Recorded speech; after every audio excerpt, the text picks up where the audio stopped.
Olá, boa tarde. Conectado está no ar na Mega TV e você pode acompanhar também pela internet no megatv.com.br.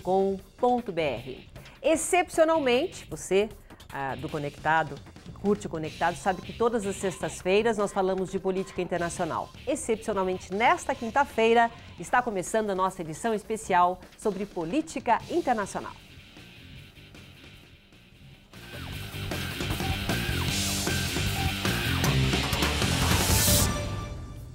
E quem já está aqui para explicar os principais fatos do mundo é o nosso cientista político e analista de conflitos internacionais, Reni Ozcuquier. Boa tarde, Reni. Boa tarde, Silvia. Boa tarde a todos. Você viu que hoje nós estamos ensaiando aqui um novo cenário, né? Isso, bem mais legal. Para olhar, para curtir a nossa vista. Mais próximo de São Paulo. Não é? A gente é privilegiado. Bom, hoje nós vamos falar sobre a Ásia. Nessa semana nós vimos uma escalada de tensão na fronteira entre as Coreias do Sul e do Norte. Hoje de manhã, os dois países chegaram a trocar mísseis por causa de um suposto alto-falante, olha só, usado no lado do sul para mandar mensagens contra o norte, provocando o norte. Para complicar a situação, há poucos dias o Japão, o antigo inimigo das duas Coreias, anunciou uma mudança na sua constituição pacifista.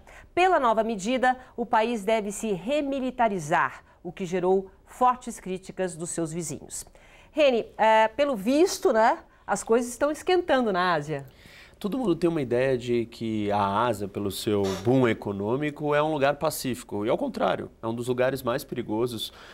Se a gente parar para pensar nas outras regiões do mundo, é das regiões onde tem a chance da gente ter guerras de verdade nos modelos antigos. Não guerra com um grupo terrorista, mas guerra entre países, em grande escala. Bom, vamos começar então falando das Coreias, né? Que estão sempre se provocando de alguma forma, mas tem aí um acordo, né? Que não existe guerra, um armistício que se chama já há muitos anos. Então fica aquela coisa meio fingida de que não existe alguma coisa, não é? O armistício é uma espécie de cessar-fogo, não é um acordo de paz. Ou seja, não existe um fim do conflito. Eles não sentaram na mesa, negociaram, olha, acabou, a gente não tem mais problema, vamos para casa e cada um cuidar da sua vida. Não é isso. O conflito está acontecendo, ele existe, eles só pararam de se atacar pelo momento. E, na verdade, eles nunca pararam porque você tem choques pequenos, vira e mexe, toda hora acontece isso. Então, uma hora é um que lança um míssil, outra hora é um navio que é afundado, e assim vai. Então... E agora a gente viu, por causa de alto-falante, esses alto-falantes, é da época da guerra, que eles... É uma propaganda militar, uma propaganda do regime para tentar derrubar o outro, mas isso é uma provocação. O alto-falante é uma desculpa, sempre tem alguma desculpinha. O fato deles não terem um acordo de paz e a gente ter só um cessar-fogo faz dessa região um dos lugares mais perigosos do mundo. Porque imagina que se você tem os dois países ali prontos para a guerra, porque é isso que acontece, eles estão prontos para a guerra, e de repente um ataca o outro. Aquilo pode rapidamente escalar e se tornar uma guerra de proporções total, onde os dois lados vão invadir ou atacar o outro. Então, essas provocações elas são preocupantes no cenário da briga das duas Coreias.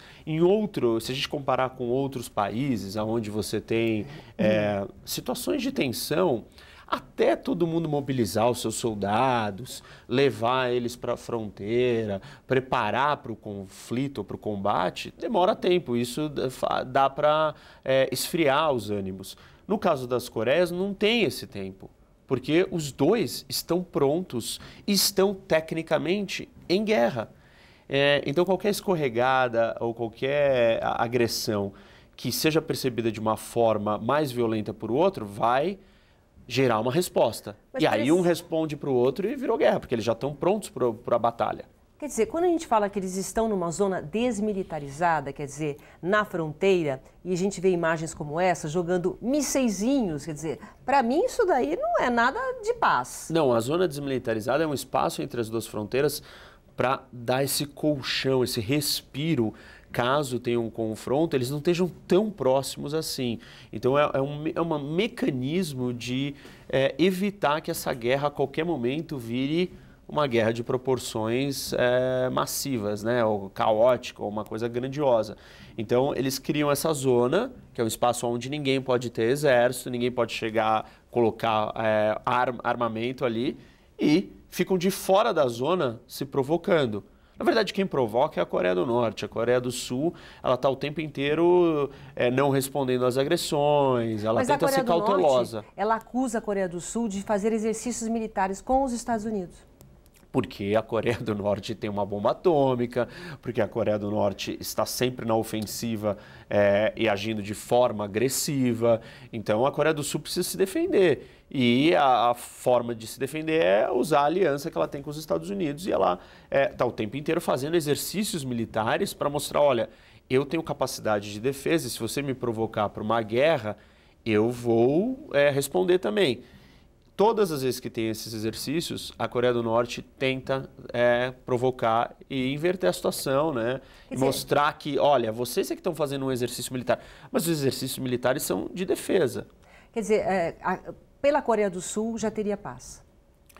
Já teria paz, só que a Coreia do Norte, ela não quer a paz, ela não quer se abrir, ela não quer reunificar, ela tem um dos regimes mais fechados do mundo, é uma incógnita o que acontece lá dentro, é uma das ditaduras mais severas e controladoras, a população não tem acesso a informação nenhuma, o grupo que está no poder é um grupo muito pequeno, se a gente compara com a China, você tem o Partido Comunista. O Partido Comunista é 100, 1000 vezes maior do que o grupozinho que está no poder controlando a Coreia do Norte. Uhum.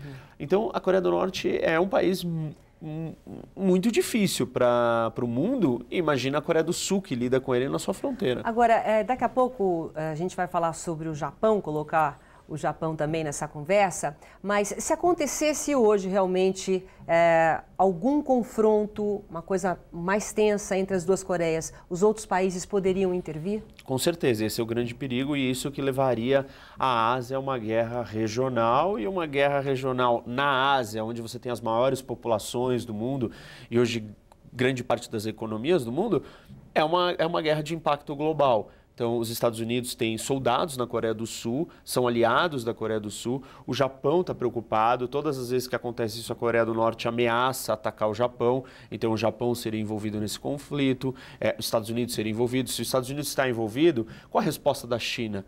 Essa história da Guerra das Coreias, essa divisão, vem lá de trás. E quando os Estados Unidos entraram do lado da Coreia do Sul, a China entrou do lado da Coreia do Norte. E a grande pergunta é, a China entraria? Então, a guerra entre as duas Coreias, ela tem o potencial de trazer as duas grandes potências, China e Estados Unidos, em choque. E a Rússia ainda, que ela também tem fronteira, e o início desse confronto todo se dá quando a Coreia do Norte é um aliado da Rússia. Então, você envolve grandes potências numa guerra dessa porte. Olha o tamanho da confusão dessas duas Coreias. No próximo bloco, daqui a pouco, a gente vai mostrar até no mapa o posicionamento da China, do Japão, das duas Coreias, para você entender melhor, tá bom? E o Japão, que agora quer criar, né, reeditar o seu exército, a gente vai saber por quê. Um instante só, a gente já volta.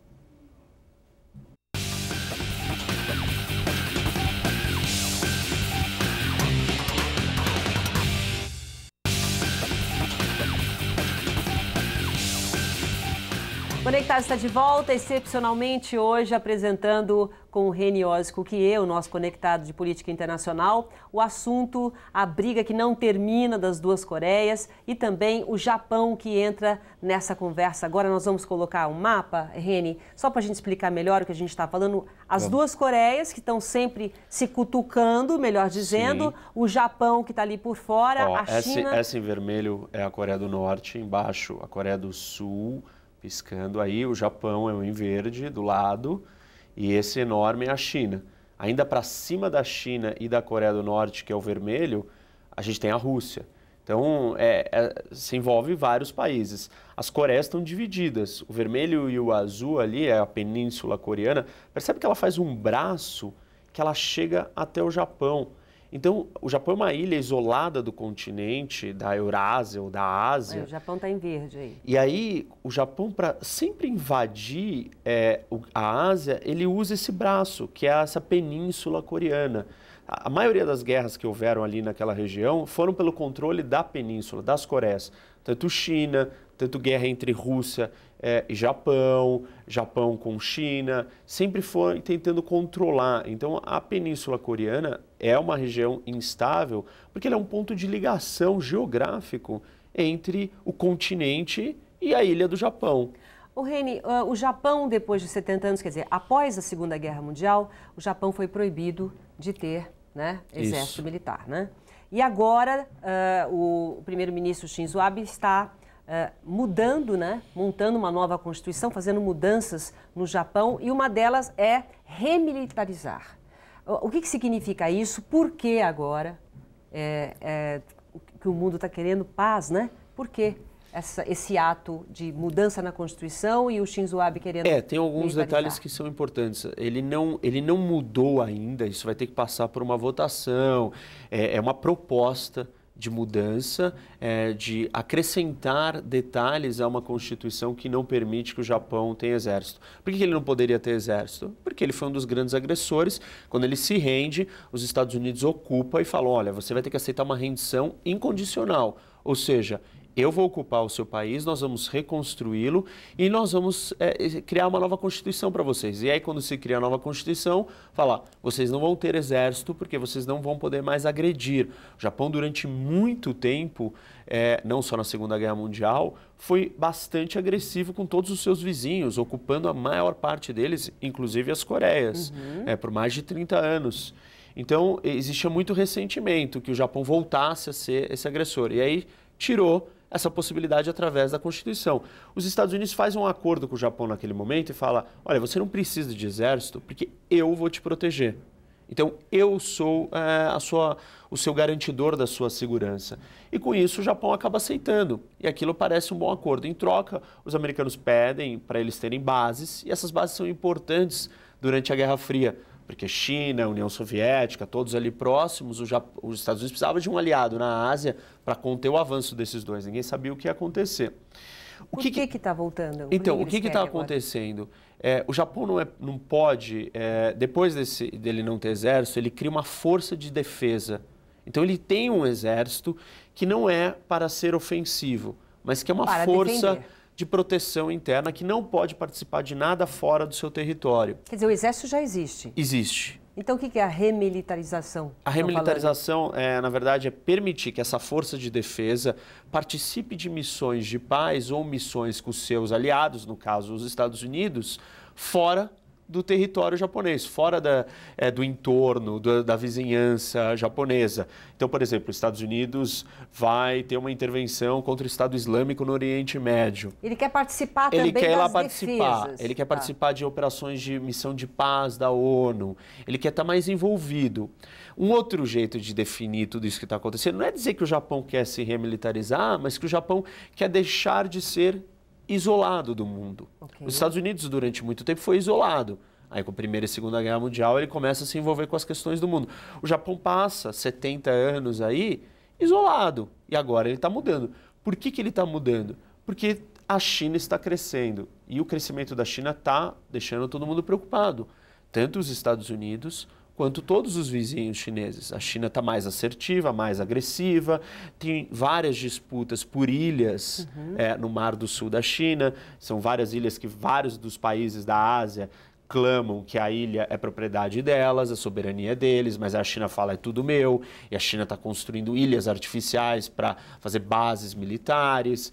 A China tem sido muito mais agressiva. E aí então, os Estados Unidos falam, e aí, você precisa me ajudar, Japão, você é meu aliado, eu não posso ficar tomando conta de todos vocês sozinhos. E o Japão fica preocupado com o que está acontecendo com a China e com a Coreia do Norte. Então as Coreias não precisam se preocupar em relação a isso, porque, por exemplo, se nós não temos nem mais tempo, mas se hoje fosse ter uma guerra, o Japão defenderia que Coreia?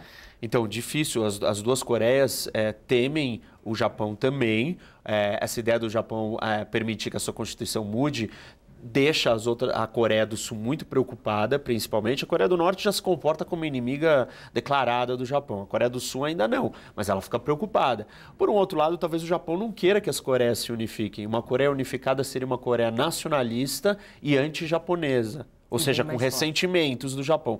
Se houver uma guerra, se a Coreia do Norte atacar todo mundo, aí o Japão se volta só com a Coreia do Norte. Mas a Coreia do Norte vai usar isso como estratégia de uma forma inteligente. Então ela vai atacar o Japão e de repente vai tentar provocar essa união das Coreias contra o Japão. Bom, isso tudo é suposição, hein, gente? Ninguém está falando que vai acontecer isso. Reni, obrigada, viu, pela sua presença. Silvia. Infelizmente, a gente não tem mais tempo. Normal. Obrigada, até a próxima. Viu? Bom, o nosso Conectado fica por aqui. Eu volto daqui a pouco com mais uma edição com os destaques de hoje às 5 da tarde. Até lá.